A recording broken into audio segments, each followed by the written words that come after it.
오늘 주신 하나님의 말씀은 로마서 1장 8절부터 12절까지 말씀. 로마서 1장 8절부터 12절까지 함께 읽겠습니다. 첫째는 내가 예수 그리스도로 말미암아 너희 모든 사람을 인하여 내 하나님께 감사함은 너희 믿음이 온 세상에 전파됨이로다. 내가 그의 아들의 복음 안에서 내 심령으로 섬기는 하나님이 나의 증인이 되시거니와 항상 내 기도에 쉬지 않고 너희를 말하며 어떠하든지 이제 하나님의 뜻 안에서 너희에게로 나아갈 좋은 길 얻기를 구하노라. 내가 너희 보기를 심히 원하는 것은 무슨 신령한 은사를 너희에게 나눠주어 너희를 견고케 하려 함이니 이는 곧 내가 너희 가운데서 너희와 나의 믿음을 인하여 피차 아니함을 얻으려 함이라. 아멘. 사도신경에 우리가 우리의 신앙을 고백할 때 하나님 아버지에 대한 신앙 고백 모니터 꺼주세요. 예수 그리스도에 대한 신앙 고백, 그리고 맨 나중에 짧은 구절들이 등장을 하는데 성령을 믿사오며 성도가 서로 교제하는 것과 이 부분을 우리가 그 쉼표가 있다는 사실을 잊어버리고 성령을 믿사오며 거룩한 공회와 성도가 서로 교통하는 것과, 그러나 그것은 엄연히 다른 것입니다. 성령을 믿고 거룩한 교회를 믿고 성도가 서로 교통하는 것, 성도의 교제, 코이노니아를 말하고 있는데, 제가 목회를 하면서 성도님들이 제일 어려워하는 부분이 성도의 교제입니다. 성도의 교제는 사교를 말하는 것은 아니로되, 그렇다고 심각하게 모여가지고 무슨 신앙을 말하는 것도 아닙니다. 그럼 뭐냐? 성도의 교제는 성령이 인도를 하셔서 신령한 역사가 상호간에 일어나도록 하는 것입니다. 이것은 사람 마음대로 되지 않습니다. 그리고 사람이 자, 우리 성도의 교제합시다, 뭐 이렇게 한다고 성도의 교제가 이루어지는 것도 아닙니다. 이건 성령이 하셔야 되는 것입니다. 저는 과거에 저에게 제자 훈련을 해달라고 요청한 사람들이 있었지요. 옛날 전도사 시절에. 저는 제자 훈련을 별로 받아본 적도 없는 것 같고, 그리고 어떻게 하는지도 잘 모르는 것 같은데, 교계에 부는 바람이 당시에 제자 훈련이었기 때문에 저보고 제자 훈련을 해달라고 하는 사람들이 있었어요. 그래서 저는 그게 뭔지도 잘 모르겠고 어떻게 하는지도 잘 모르겠는데 해달라고 하기 때문에 모여서 뭐 성경을 읽고 뭔가를 가르치려고 하고 의무적으로 그것을 하려고 했는데, 아무리 생각을 해도 그게 성경이 말하는 제자 훈련이라고 생각되지 않았습니다.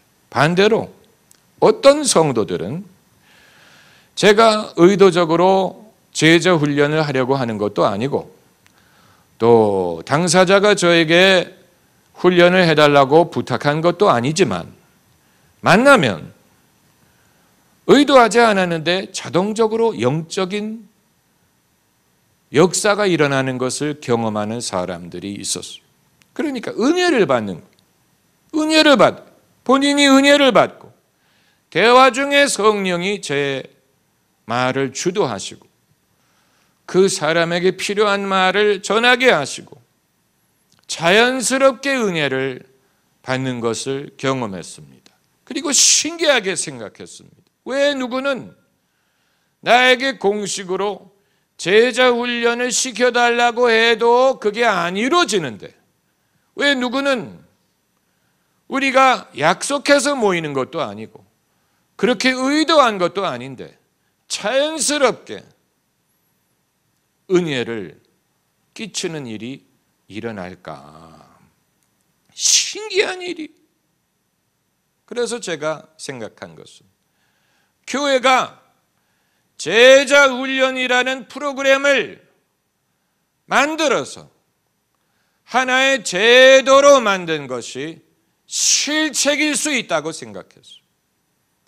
왜냐하면 제자 훈련은 그런 식으로 될 수 있는 것이 아니기 때문에, 그건 우리의 어떤 공장에서 물건 찍어내는 식으로 어떤 현대적인 이 방법을 동원해서 다량의 똑같은 제품, 크림빵을 만드는 식품회사라면 똑같은 무게도 똑같고 내용물도 똑같고 포장지도 똑같고 모양도 똑같고 1분에 몇백 개씩 수만 개를 찍어내는 식으로 이 시대에 제자 훈련을 모든 사람에게 균등하게 똑같은 내용으로 똑같은 교재로 똑같은 효과를 거둘 수 있으리라, 이렇게 함으로 현대의 도시 대형 교회들이 그 다수의 성도들에게 최소한의 교육과 은혜를 받게 할 수 있으리라고 생각을 한 것인 것 같은데, 이것은 경영학 수업에서 가르칠 수는 있을 것이지만 예수님은 그런 식으로 가르치셨을 것 같지 않고 그렇게 해서 될 수 있는 것이 아니라고 봅니다. 그러니까 너무 우리가 욕심을 부리면 안 돼. 욕심을 부리면 안 돼. 성도의 숫자가 많은데 제자가 적으니 교회가 제도를 만들어서 가장 효율적인 방법으로 가장 다수의 성도들에게 훈련을 시킬 수 있는 방법을 만들자. 뜻은 좋지만 그런 식으로 이루어지는 것이 아니에요. 그러니까 우리가 그동안에 욕심을 낸 것이고, 그리고 세상의 무책임한 비판에 대해서 취약했던 것입니다. 세상이, 한국에 기독교인들이 많은데 그리스도의 냄새가 나지 않는 사람들이 많은 것을 보니 뭘 가르치는 것이냐, 이런 비판에 취약해서, 다시 말하면 하나님이 교회에 주시는 은혜에 대해서 자신이 없었던 것입니다. 거기에 대해서 자신이 있었다면 사람들이 뭐라고 비판을 하든지, 아니에요. 하나님의 은혜가 우리에게 족합니다. 세상이 보기에 그들이 기대하는, 무엇을 기대하는지는 모르지만 세상이 기대하는 결과가 아직 눈에 보이지 않더라도 하나님의 하시는 일은 누룩과 같고 겨자씨와 같다고 말씀하셨기 때문에 지금 당장 어떤 다량의 결과가 보이지 않더라도 분명히 하나님이 의도하신 일이 이루어질 것이고 지금 그렇게 하고 계시다라고 대답을 했을 텐데, 하나님이 주시는 은혜에 대한 자신감이 없었기 때문에 아이고 이것으로 부족한 모양이구나, 뭔가 새로운 방법을 배워야 되겠구나, 그러면서 서둘러서 이 방법 저 방법을 가져왔는데, 그것은 사람이 그런 식으로 제자화가 되는 것이 아니에요. 마치 무슨 경제개발 5개년 계획처럼 사람이 타임 프레임을 만들어 가지고 언제까지 몇 명 제자화하기, 이렇게 해서 이루어질 수 있는 게 아니에요. 사람은 그런 식으로 키울 수 있는 것이 아닙니다. 공장에서 물건 찍어내는 식으로 제자를 만들어내는 것은 그건 불가능합니다. 그렇게 되는 것이 아니에요. 저희는 성도님들이 교회에 주시는 은사에 대한 확신과 자신감이 필요하다고 생각합니다. 우리 성도님들만 그런 것이 아니고 다른 교회 성도들도 보면 그 교회에 하나님이 아주 막대한 은혜를 주고 계시지만 하나님이 주시는 것은 당연하다고 생각하고 기본이라고 생각하고 없는 것에 대해서 집착하는 성도들이 얼마나 많은지 몰라요. 이것이 우리의 성격 때문인지 한국인의 정서 때문인지는 알 수 없지만 하나님이 한 사람에게 모든 은사를 주시는 게 아니라면 교회에게 다 똑같은 은사를 주시지 않습니다. 그러나 그 교회에 주시는 은사가 있고 그것이 하나님의 목적을 이루는 데에 족하다고 믿어야 됩니다. 그런데 거기에 대해서는 그건 기본이고 당연한 것이고 그 이외에 없는 것에 대해서 염려하는 사람들이 많아요. 그건 결국은 불신이에요. 불신. 하나님 내게 주신 거 감사한데 이거 말고 다른 거 달라라고 말하는 것과 마찬가지입니다. 주신 것을 감사하게 받고 이것으로 내가 무엇을 할 수 있을까를 생각하려고 하기보다는 이거 감사한데 다른 교회 준 그거 우리에게 달라 이런 식으로 생각하는 성도들이 많다는 사실이에요. 목사들도 그렇습니다. 목사가 자신에게 주신 하나님의 은혜에 대한 확신을 가져야 됩니다. 사도 바울이 말한 것처럼 내 은혜가 너에게 족하도다. 이건 모든 사람이 고백해야 되는 것입니다. 내게 주신 주님의 은혜가 족하다. It's enough. Enough. 현대인들이 가장 듣기 어려운 말은 enough란 말이에요. 왜냐하면 우리는 아무것도 족하지 않다고 생각합니다. 돈도 족하지 않고 애정도 족하지 않고 사회적인 지위도 족하지 않고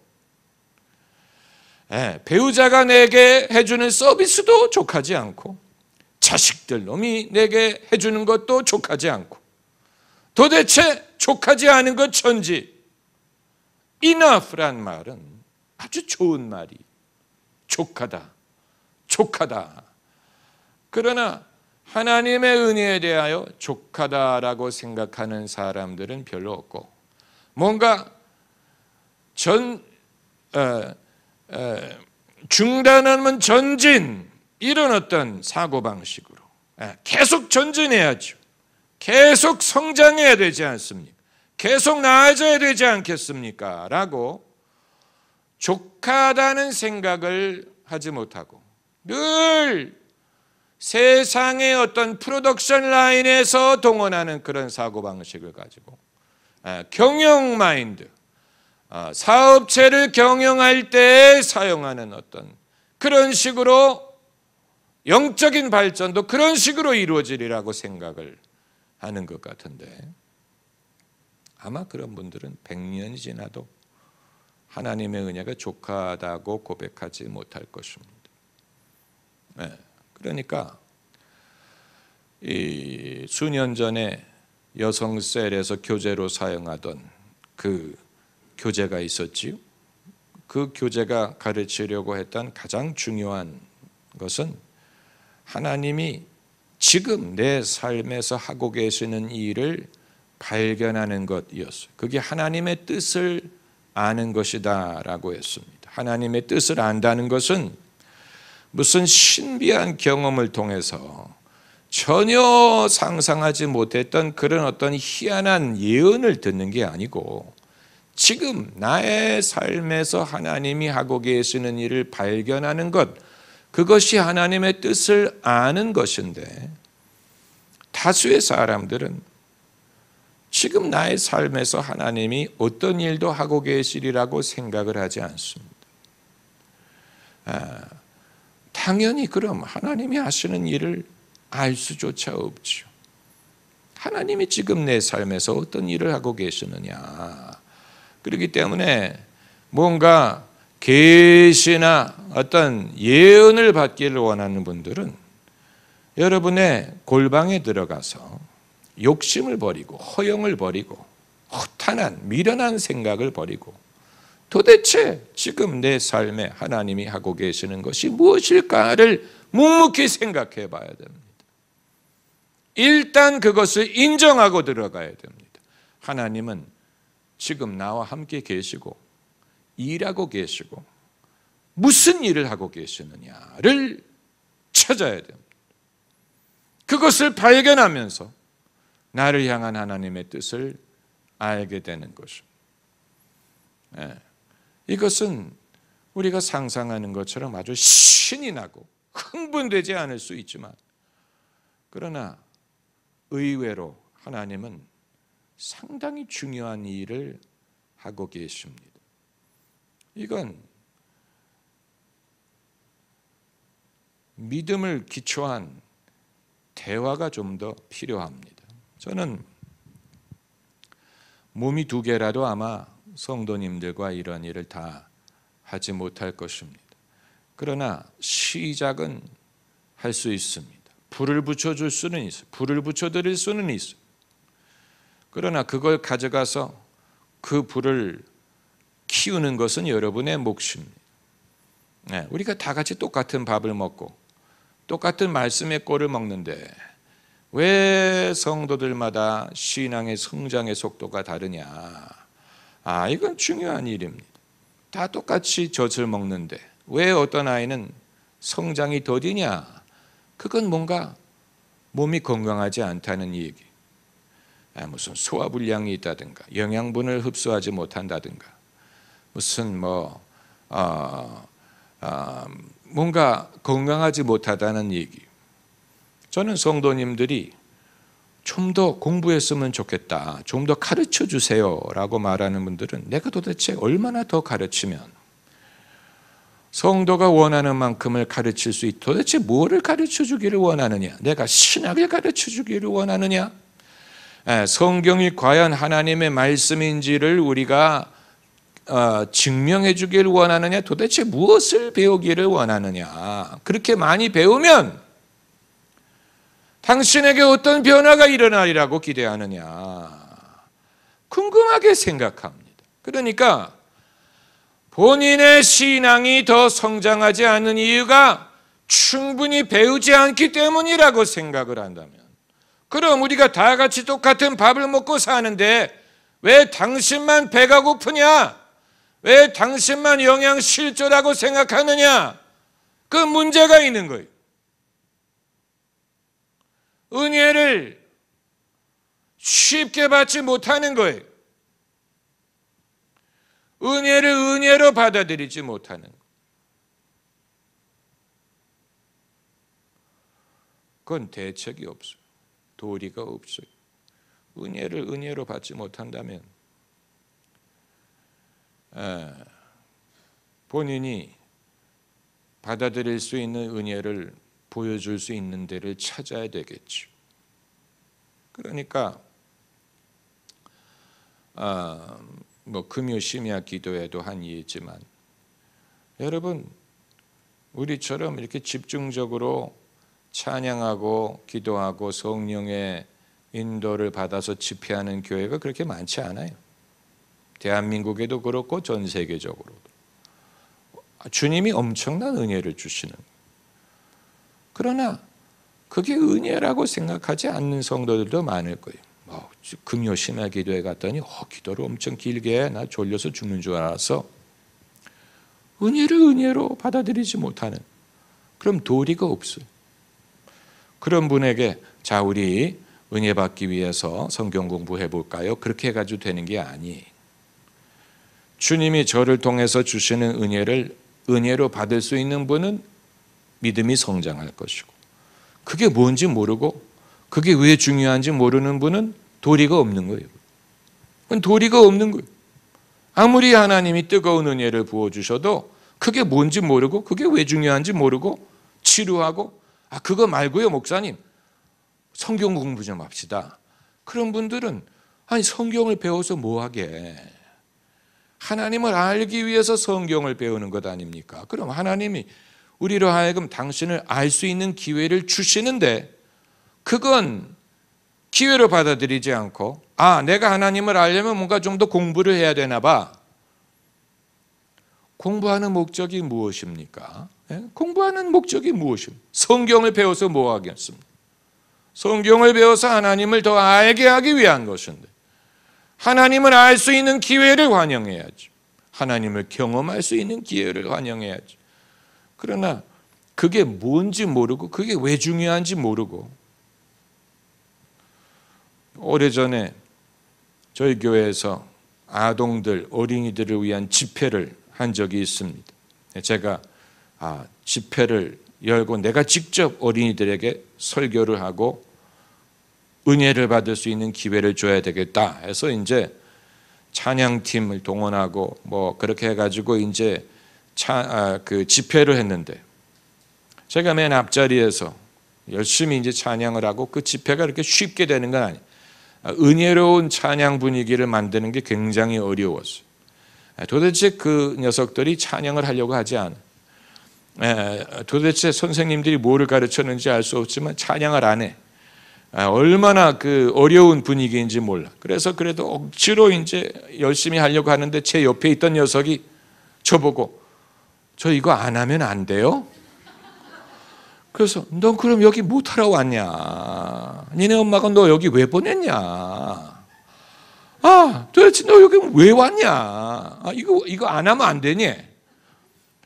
그럼 이건 지금 예배 집회인데 이게 너에게 무의미하다면 너 왜 여기 앉아있냐? 얼마나 답답한지, 도대체 얼마나 답답한지. 그러니까 걔는 왜 찬양을 불러야 되는지를 모르는 거예요. 도대체 치루해 죽겠는 거예요. 하라고 하기 때문에 안 할 수는 없는데 우러나지는 않고 치루하고 왜 해야 되는지를 모르는 거예요. 그래서 저한테 이거 안 하면 안 돼요. 누가 너보고 하라 그랬냐? 정하기 싫으면 나중에 와라. 이렇게 말할 수도 없고, 얼마나 안타까운지 몰라요.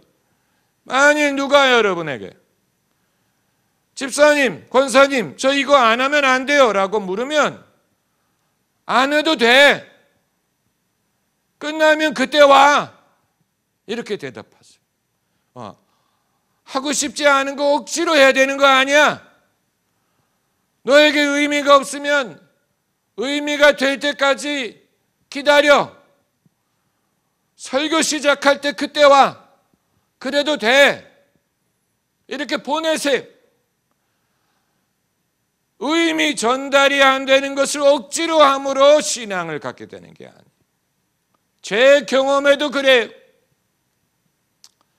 제가 젊었을 때 처음 신앙 수련회를 가면 통성기도 하다가 우는 사람들이 싫어가지고 무섭더라고.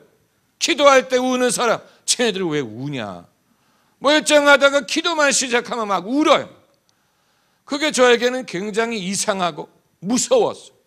아니 도대체 의미 전달이 안 됐어요. 그래서 나중에는 저도 억지로 울려고 했어요. 억지로. 그래야 은혜를 받는 것처럼 보였기 때문에 억지로 슬픈 생각을 하면서 저도 울려고 했어요. 지금 생각해 보니까 그때 참 시간 낭비 많이 했다. 그게 그렇게 되는 게 아니. 그렇게 되는 게 아니.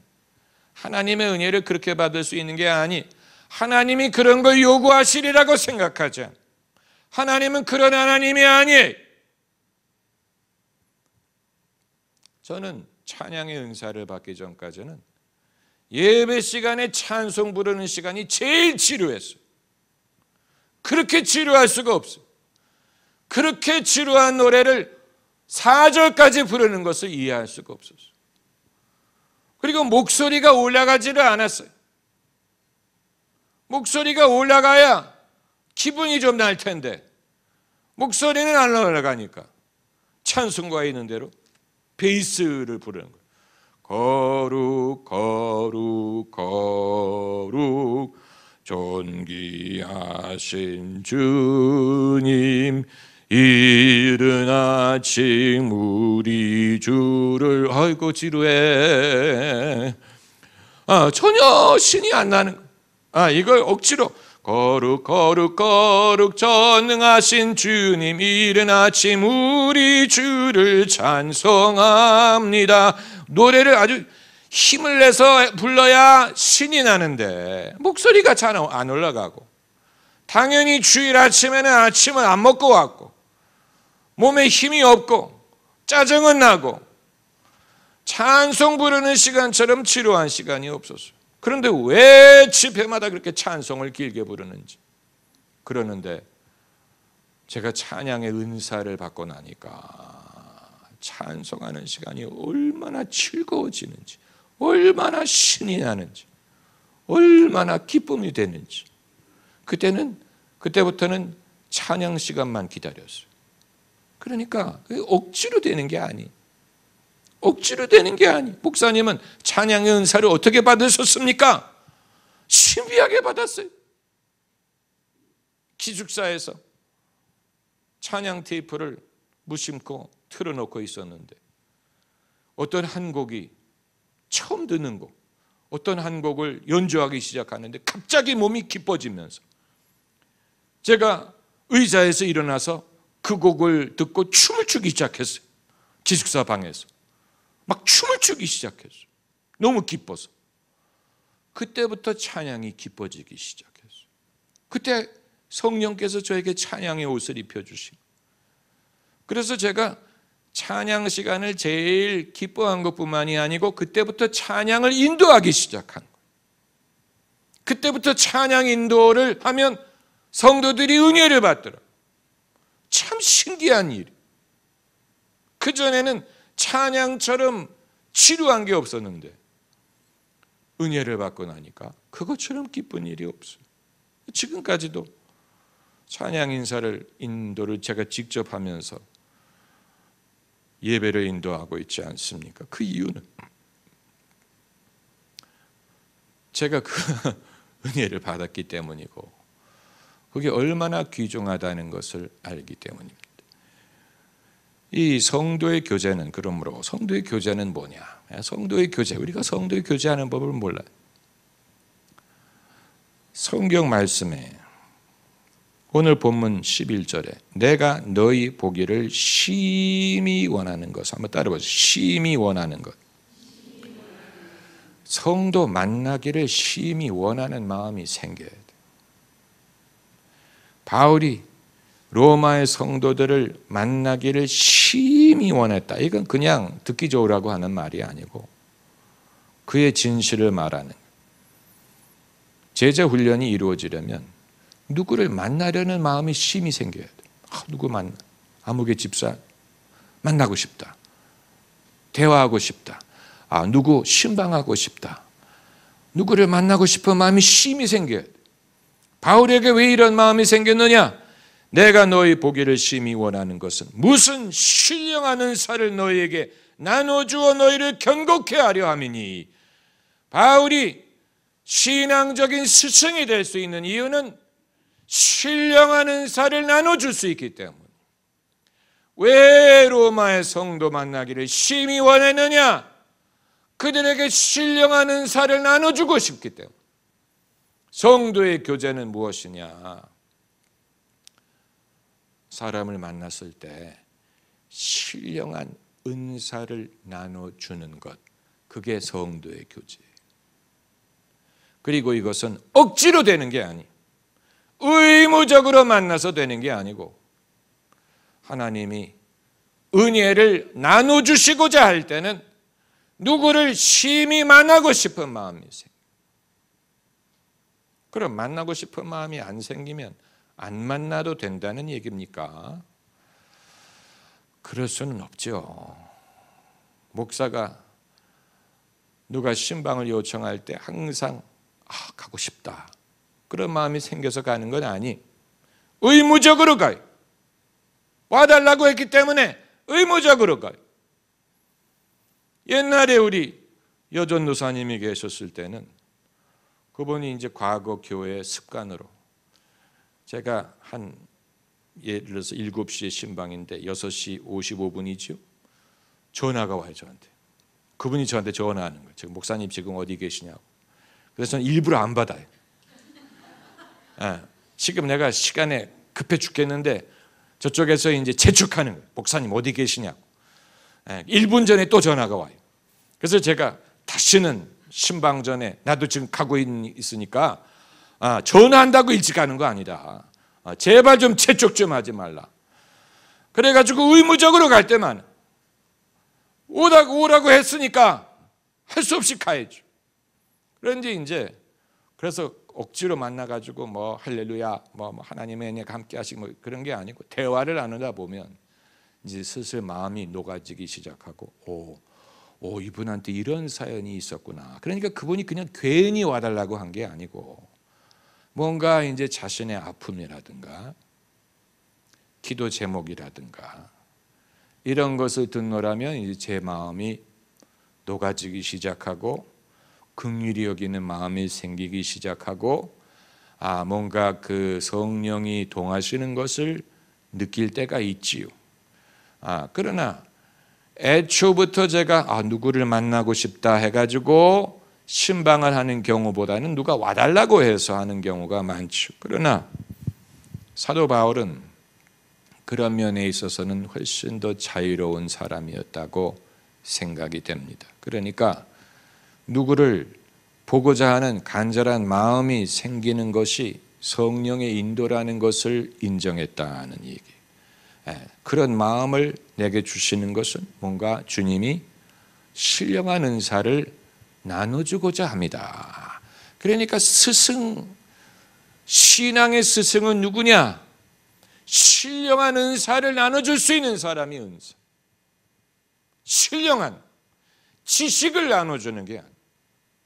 지식은 누구든지 얻을 수 있어요. 책을 읽으면 지식을 얻을 수 있어요. 신학을 전공했으면 지식을 얻을 수 있어요. 지식을 나눠주는 게 아니에요. 신령한 은사를 나눠주는. 도대체 신령한 은사를 나눠주는 게 뭐냐? 그건 설명할 수 없어요. 설명할 수 없지만 물이 높은 데서 낮은 데로 흘러가는 것처럼 하나님의 은혜가 흘러가는 것을 느낍니다. 뭔가 전달되는 것을 느낄 수 있습니다. 전달되는 것. impartation이라고 하죠. 전달되는. 전달이 되지 않으면 도리가 없어요. 전달이 되면 전달하는 사람과 전달받는 사람 둘 다 그것을 느낍니다. 둘 다 느낍니다. 동시에 느낍니다. 참 신기합니다. 참 신기. 둘 다 느낍니다. 뭔가가 전달되네. 뭔가가 가네. 받는 사람 뭔가가 오네. 뭔가가 와. 느낍니다. 참 신기합니다. 그런데 그렇게 해서 이제 신령한 은사를 나눠주는 목적은 너희를 견고케 하려 합니다. 사람의 신앙을 견고케 하기 위하여. 우리 모두가 신앙이 없는 게 아니지만 신앙이 취약한 부분이 있죠. 스스로 서지 못하는 사람들이 많고 두려워하는 사람들, 염려하는 사람들 세상에 많아요. 성도의 교제의 목적은 상대방을 견고케 하기 위한 것입니다. 그래서 상대방이 나는 아무개 권사님하고 악수를 하면 마음이 편해. 나는 아무개 집사님하고 대화하면 마음이 편해. 뭔가 그 도움이 되는 것을 경험할 수 있어야 되는데 그건 여러분의 인격으로도 안 되고 여러분의 성격으로도 안 되고 여러분의 노력으로도 안 되고 오직 여러분을 통해 역사하시는 하나님의 은혜로만 됩니다.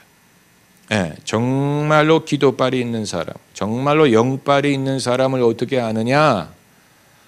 그 사람을 만나면 뭔가 마음이 편해지고 용기가 생기고 믿음의 도움을 받으면 그 사람은 영발이 있는 것입니다. 그 사람은 신앙의 스승이. 다른 방법으로 판단할 필요 없어요. 아마 여러분 중에 한 절반은 나는 아니구나. 이렇게 나는 스스로를 접어놓는 분들이 한 3분의 1 정도는 나는 아니구나. 그러나 여러분이 노력하셔야 되는 부분이 바로 거기. 왜 사람이 기도를 하고 성령의 은혜를 받기를 애쓰고 왜 영적인 사람이 되려고 하느냐? 바로 사람들에게 영적인 도움을 주기 위해서. 실제로 그런 사람들은 차이가 납니다. 저희 어머니가 캐나다에서 다니시던 교회에서 한 권사님이 계셨는데 저희가 다니던 그 교회 권사님들은 아무나 되는 게 아니고 기도원 하나 정도를 운영하는 분이라야 권사가 될 수가 있었어요. 상당한 분들이었어요. 기도원 운영하는 분들 2-3분이나 됐어요. 저희 교회 권사님들이 많지 않았는데 그분들은 당신이 운영하는 기도원이 있는 그 정도의 분들이. 그런데 아무튼 그분 중에 한 권사님에 대해서 저희 어머니가 늘 하시는 말씀이 아무개 권사님을 만나서 악수하면 마음이 편안해. 그 이유는 그분이 나를 위해서 기도하시기 때문이다. 나를 위해서 기도하시기 때문이다. 그러니까 그건 흉내낼 수 있는 게 아니. 흉내낼 수 있는 게 아니. 억지로 되는 게 아니. 그렇다고 여러분이 다 가서 기도원을 하나씩 열라는 말은 아니지만 그럴 만한 역량이 있을 수도 있지요.